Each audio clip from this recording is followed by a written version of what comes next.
Hello, my friend. Welcome to your sleep story. My name is Stephen Dalton. I'm an Irish storyteller, and it's my great privilege to be the voice that you listen to as you go to sleep tonight. Tonight, I continue my series about the Irish country vet. There is no need to have heard the first story. Each one stands on its own, and in this story, we continue to hear about the life of Michael, a country vet who lives in Ireland in the 1930s. He lives in a simpler time, in a rural place, and in tonight's installment, Michael will focus on his home practice and then take a drive to visit the farm animals that he tends to in the county of Kerry. One small thing. If you'd like to support my work, you can do so on Patreon. The link is below this video. Okay, let's do the relaxation session now, which will take a few minutes before tonight's sleep story. I'm going to count down from 10 to 1, and as I do, allow yourself to let go more and more. 10. Feel the support of the bed beneath you, or the floor, or whatever you lie upon tonight. And beneath all of that, feel the support of the earth, our home. Feel the constantness of it. Feel that you can let go a little more now as you become more and more aware of that deep support, that constant support.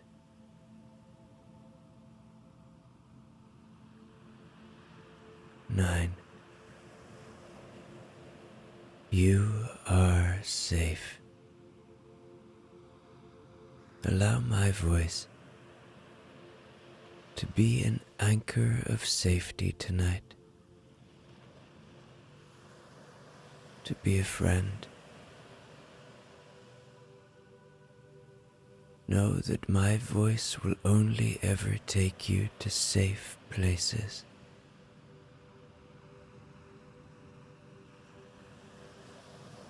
And with that knowledge,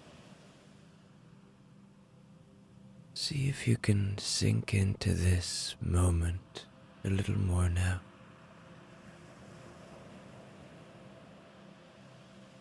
Letting go a little more now.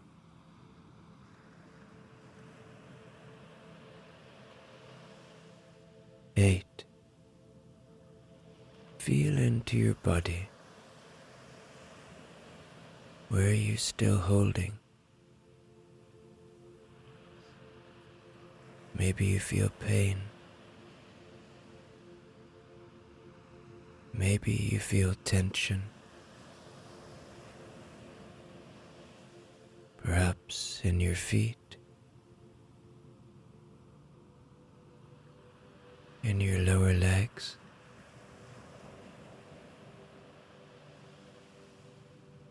Maybe in your belly,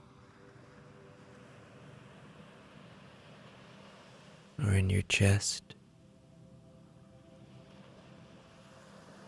or in your hands, or arms, or maybe you're like me, and you hold the tension in your face. Wherever it is, just allow it to release now. 7. The day is done. Whatever has been, has been. Whatever will be, will be. Whatever thoughts you may be having, just recognize them as part of the condition of being human. They will always come and go. And as they arrive,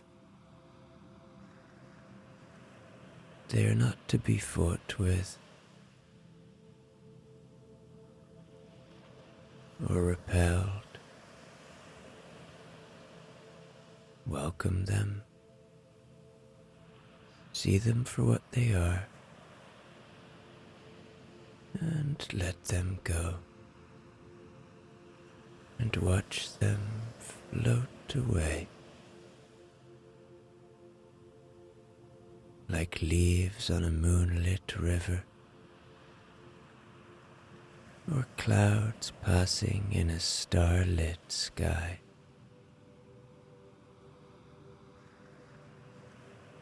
Six. This is your moment. This is your time. You have nowhere to go now. Nowhere to be.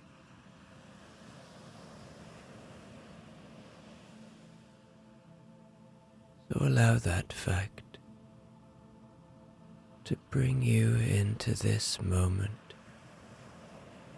even more now. To let go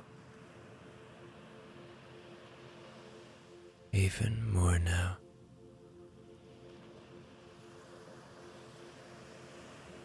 Five. Perhaps begin to feel a little gratitude now. Gratitude for this moment. Gratitude for the simple things. The breath in your body. The shelter you have tonight. The people that mean something to you. The simple things. 4. Peace lives within you. It is always there, waiting to be found, waiting to be felt. It is your constant friend. See if you can feel that peace tonight. See if you can find it. 3. Begin to engage with your imagination now. Imagine a landscape unlike most others. The beautiful county of Kerry in the southwest of Ireland. A land that goes from green walled fields to mountains to wild Atlantic Ocean. A land far away from all that you know. 2. Checking in with your body one more time now. Your body has worked hard for you today. It's time to give it rest. And 1. Completely letting go now. as I tell you tonight's sleep story. Michael opened his eyes to the grey light of dawn creeping into the room. The house was quiet, save for the faint tick of the clock on the mantel downstairs. For a moment, he stayed still, listening to the sound of the world outside. The soft rattle of leaves stirred by the breeze, the distant call of a bird perched somewhere in the hedgerow.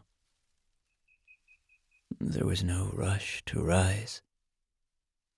The day would begin when it was ready, as it always did. He swung his legs over the side of the bed, the wooden floor cool under his feet, and reached for the cardigan draped over the chair. It was heavy with the scent of the outdoors, of earth and wool, a comfort on these early mornings.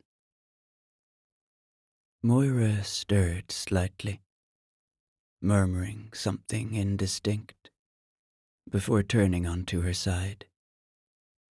The quilt pulled snug around her shoulders.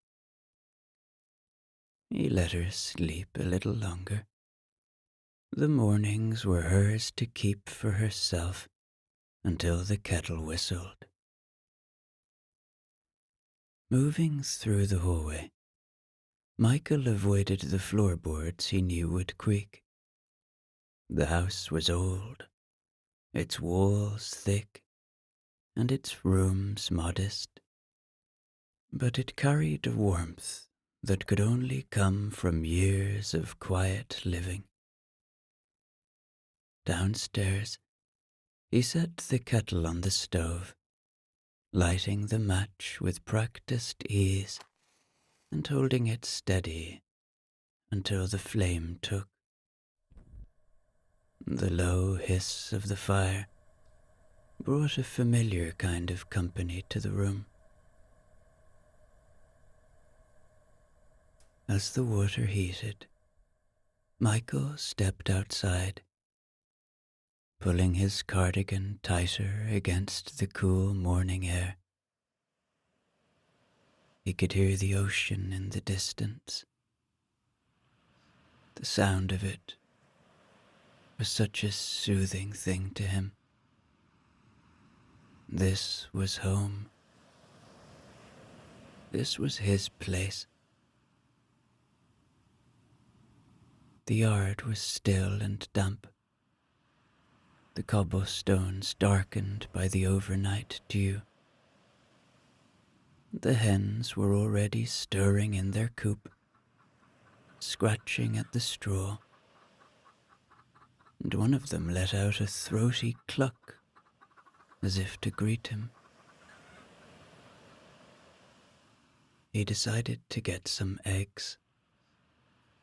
Sliding back the latch of the coop, Michael crouched low, murmuring to the hens in the same tone he might use with a nervous calf. "Good morning, girls. Let's see what you've left for us today."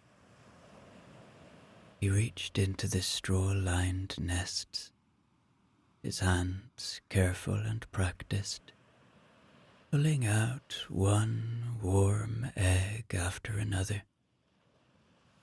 Each was placed into a basket, their shells smooth and cool to the touch. The hens bustled around his legs, clucking their mild discontent, as though accusing him of theft. As he stood to leave, he paused for a moment, looking out over the low stone wall at the fields beyond.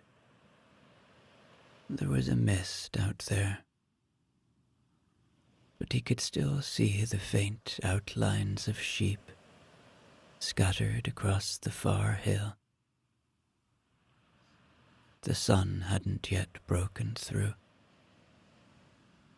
but there was a brightness behind the clouds that hinted it might later. But you never know in Ireland, he thought. 1 second sunshine, the next rain. Back inside, Moira had risen, her hair pinned up loosely as she reached for the flour jar on the shelf. She measured it out, without needing to check, her movements unhurried but efficient, the way they always were. "Good morning," she said, her voice carrying the kind of ease that only came with years of sharing mornings like this one. Michael nodded with a smile, pouring the hot water into a teapot and letting it steep. He then went to give her a hug, as he always did in the morning, kissed her on the forehead, and said, "Good morning, my darling Moira. How did you sleep?" She looked up at him, with kindness and love in her eyes. "Very well, my Michael, very well." He brought 2 cups to the table, setting them down as Moira placed a slab of butter in its dish, ready for the bread and eggs that were still to come. They didn't talk much. They rarely did in the mornings. The quiet wasn't a silence to be filled, but rather a comfort they'd long settled into. He then set about making the eggs. He cracked 2 into a bowl, the yolk bright and golden against the white. Moira handed him a fork, and he began to beat it gently, the rhythmic motion filling the small kitchen with its quiet sound. Together they worked, in their familiar rhythm, Moira tending to the stove, while Michael poured the beating eggs into the waiting pan. As the smell of cooking filled the room, Michael glanced toward the clock on the mantel.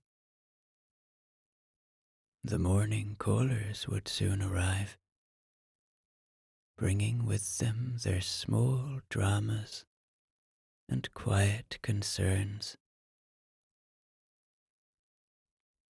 For now, though, the day was still theirs, and he let himself savor the simple peace of this shared moment.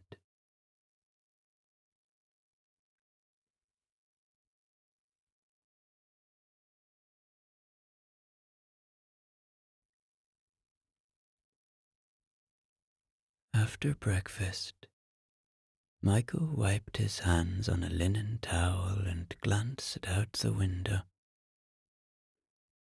It was time to open the practice. The practice was a modest affair, just 1 room with a wooden examination table, and shelves lined with jars, bottles, and tins, each neatly labelled in Michael's careful hand. The scents of the space were faint but distinct, a mixture of medicinal liniments, dried herbs, and a hint of the polish Moira insisted on applying to the floorboards every month. It was a room of purpose, but it carried the same calmness as the rest of the house, a reflection of the man who worked there. He propped open the door to the yard, letting in the fresh air and signalling to the village that the practice was ready for the day. It didn't take long for the first visitor to arrive.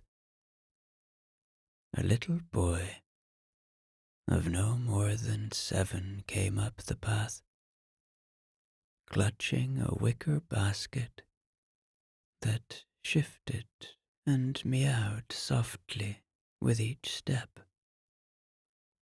His mother followed behind, her apron still dusted with flour, looking slightly apologetic as they approached.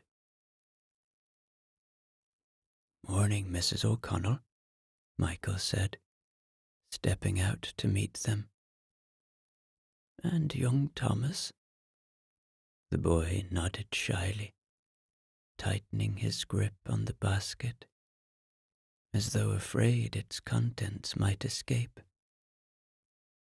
"It's our cat, Doctor," Mrs. O'Connell explained, her voice warm but tinged with worry. "She's not been eating proper these past few days. I thought it might be best to bring her by." Michael crouched slightly to meet the boy's eyes. "Let's have a look at her, shall we?" He gestured them inside, motioning for the boy to set the basket on the examination table.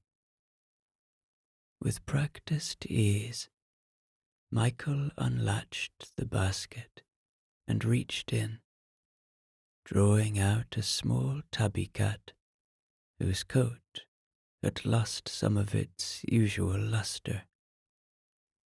She meowed once, faint and raspy, and settled into his hands as though she knew instinctively he meant her no harm. As he worked, he spoke softly to the boy, explaining what he was doing in simple terms. "She's a bit under the weather, that's all," Michael said, his fingers gently pressing along the cat's belly to check for tenderness. "A tonic and a few quiet days and she'll be herself again." The boy's face lit up with relief, and Mrs. O'Connell offered a grateful smile as Michael handed her a small bottle of liquid medicine. "Give her a spoonful twice a day, mixed in with a bit of water," he instructed, scribbling the details onto a slip of paper. "And if she's not better by the weekend, bring her back to me." The O'Connells left with their spirits lifted, and no sooner had they disappeared down the path than another visitor arrived, a grey-haired farmer with a wicker cage containing 2 restless rabbits. Michael greeted him with the same steady warmth, listening as the man explained how the creatures had been off their feed The morning passed in this quiet rhythm, one visitor after another. An older woman with a parakeet that had lost its chirp, a young girl with a spaniel whose paw needed cleaning and bandaging, and a man from the far side of the village carrying a box of newborn kittens, their eyes barely open. Through it all, Michael worked with patience and care, his hand steady, his voice reassuring.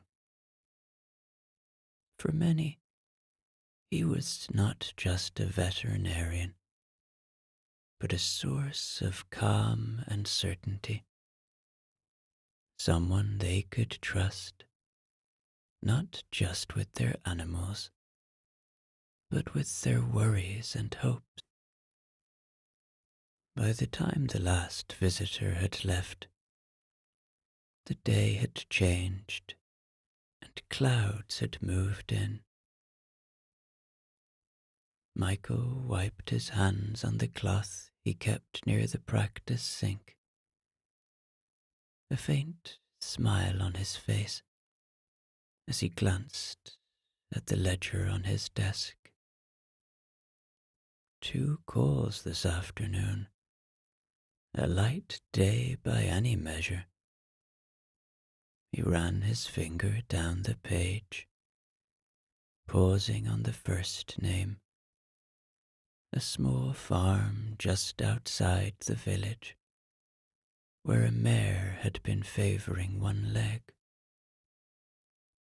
He closed the book with quiet satisfaction, moving to gather his bag.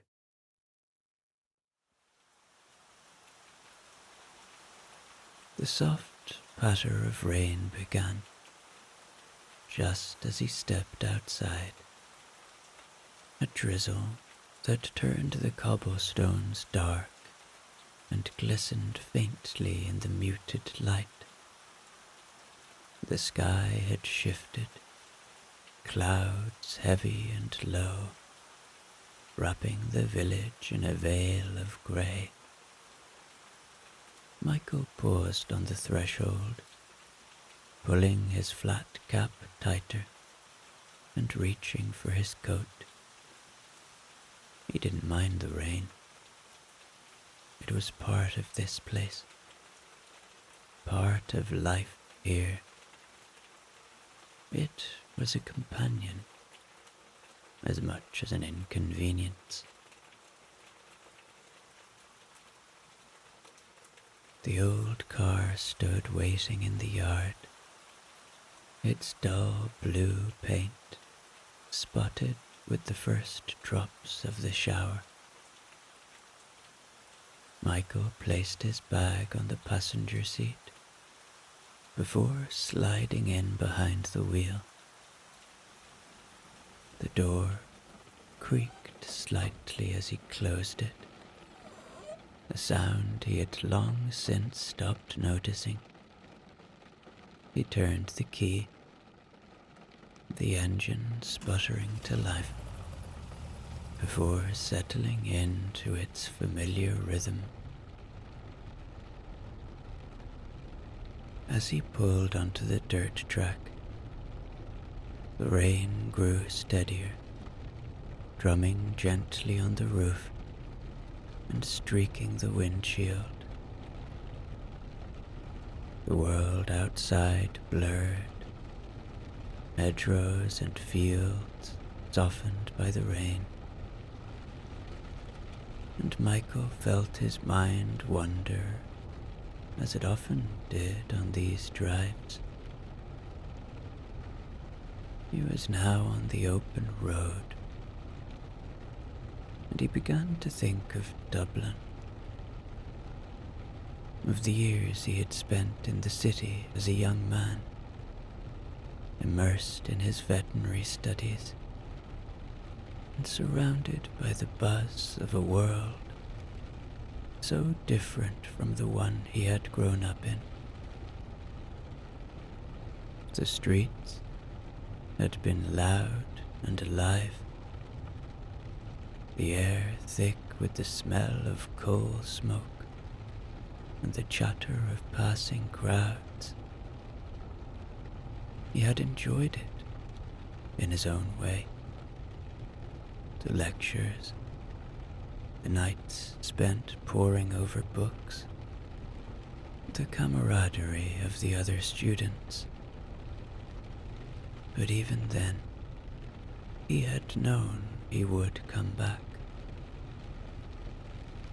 The decision had never been difficult.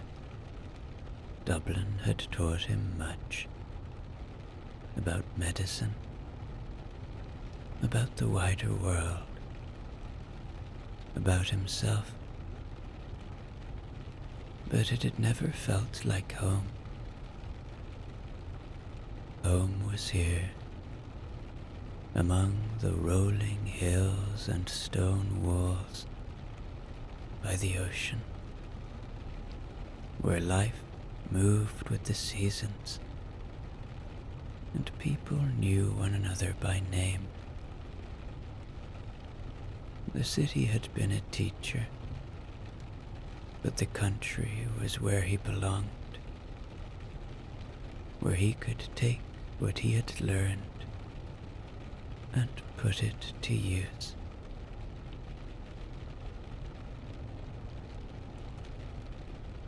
He thought of his father, a farmer like so many others in this place, who had taught him early on the value of steady hands and quiet persistence. There's no rush to most things, his father had often said, his voice calm as he guided Michael through the work of the farm. Take your time, do it right, and the rest will follow. It was a lesson Michael carried with him still, one he applied as much to stitching a wound as to mending a fence.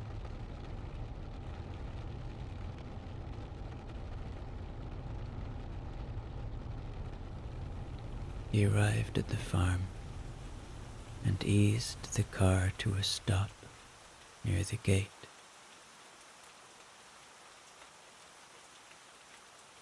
The mare was waiting in the stable, her large dark eyes watching him calmly as the farmer approached, hat in hand to greet him. She's been favouring her front leg, Michael, the farmer said, his voice carrying a note of concern. Not lame exactly, but not right either.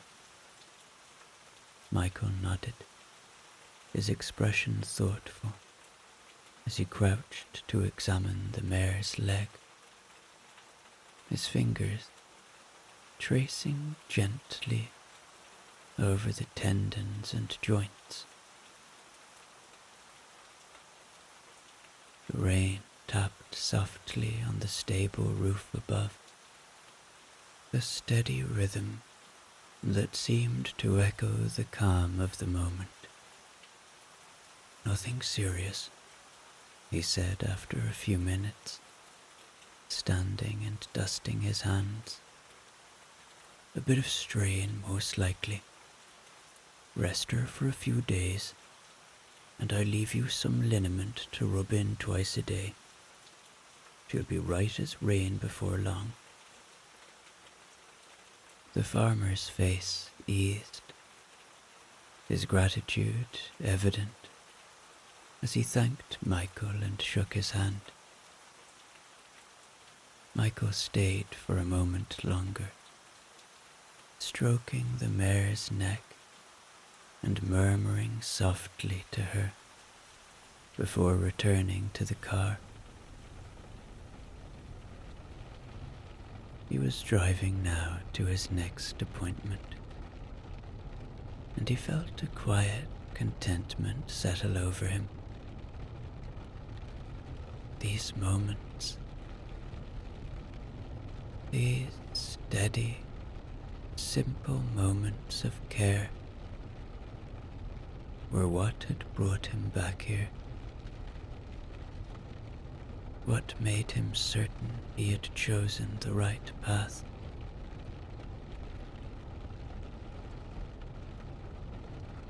The second and final visit of the day lay ahead, but for now, Michael let the rain and the road carry him forward.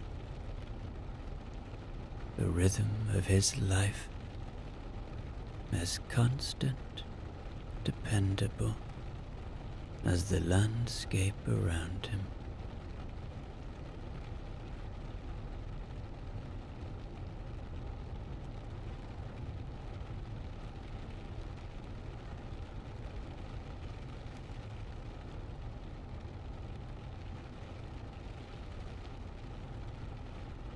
The second visit of the day took Michael a little further out, to a small farm tucked at the base of a hill, just next to some beehive huts, which were old monastic settlements from very long ago. The farmer was waiting for him by the barn, cap in hand, a tired smile on his face. "It's one of the calves," the man said as Michael stepped out of the car. "Not feeding as well as the others." Inside the barn, the calf stood apart from the herd, its small frame thin but alert. Michael crouched beside it, his bag set on the straw-covered floor. His hands moved with quiet efficiency, checking the calf's temperature, its breathing, the texture of its coat. "Nothing to worry about," he said finally, looking up at the farmer. "Just a touch of the chills. Keep him warm. Give him some extra milk for a few days, and he'll be fine." The farmer let out a sigh of relief, his gratitude evident in the firm handshake he offered Michael as he picked up his bag.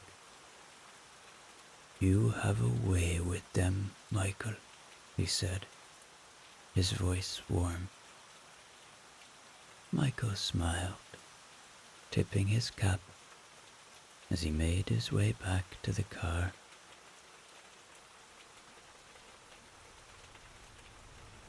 The drive home was peaceful, the rain still falling, and in a way, Michael loved it. Michael felt the pull of home now, as he turned down the familiar lane. The sight of the chimney smoke rising from his cottage, filling him with a quiet contentment.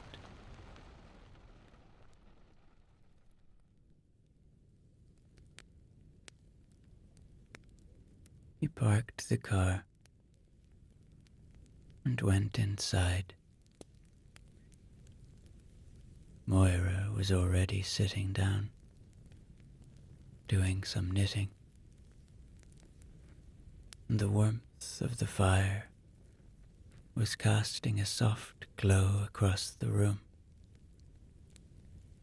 She looked up as he entered, Her smile as steady and welcoming as ever. "Long day?" she asked, handing him a cup of tea, before he even had to ask. "Not too bad," Michael replied, easing into his chair by the fire. He stretched his legs out, feeling the quiet ache of the day settle into his bones.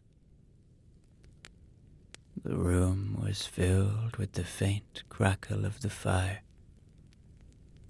the scent of turf smoke, mingling with the tea in his hands.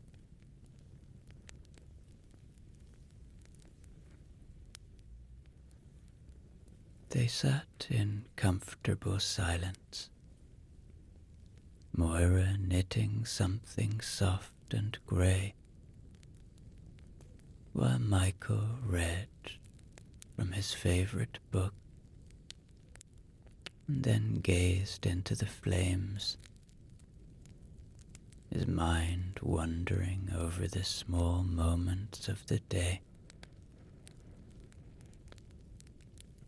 The rain tapping on the roof, the soft whinny of the mare, the boy's shy smile as he carried home his cat. These were the pieces of his life, humble and steady, and he wouldn't trade them for anything.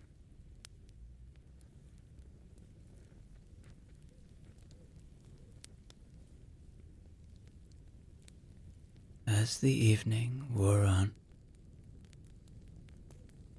the fire burned lower, and the quiet deepened, wrapping the little house in its warmth. Michael leaned back in his chair, his eyes heavy but content, knowing that tomorrow would bring another day much like this one. Calm, purposeful, and rooted in the place he